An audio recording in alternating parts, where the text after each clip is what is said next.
என்னடா பண்ற? Types of foundation பற்றி படிச்சுட்டு இருக்கேன்டா. எனக்கு அது கிளாஸ் டெஸ்ட் இருக்கு. எனக்கு இதில் ஒன்றுமே புரிய மாட்டேங்குதுடா. சரி விட்றா, நான் சொல்லித்தரேன்.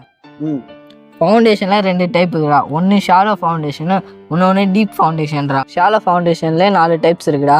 ஒன்று ஐசோலேஸ் ஃபுட்டிங்கு, 2வது கம்பைன் ஃபுட்டிங்கு, 3வது வால் ஃபுட்டிங்கு, 4வது மேட் ஃபுட்டிங்டா. உனக்கு புரிஞ்சுதா இதெல்லாம்? புரிஞ்சுதுடா.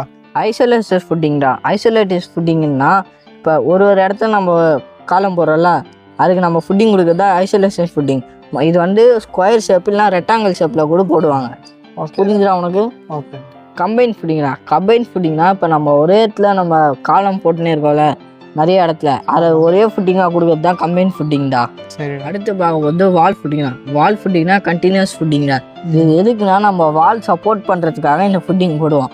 உனக்கு புரியுதா? இது புரியுது. மேட் ஃபுட்டிங்னா இப்போ மண்ணும் பலவீனமான இருக்கிற இடத்துலையும் மற்றும் அந்த லோடு அதிகமாக இருக்கிற இடத்துலையும் ஒரு ஸ்லாபு மாதிரி போட்டு அதுலேருந்து காலம் எடுக்கிறது தான் மேட் ஃபுட்டிங்.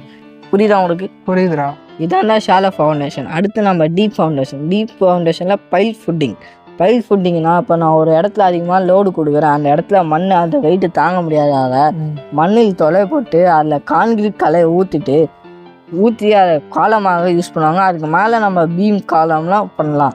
புரிஞ்சுதா உனக்கு இது வரைக்கும்? புரிஞ்சுதுடா. இதான் ஃபவுண்டேஷன். உனக்கு புரிஞ்சுதா ஃபவுண்டேஷன்னா என்னன்னு?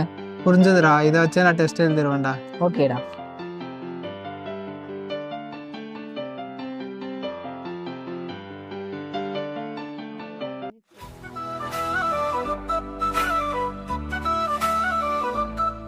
John Bosco.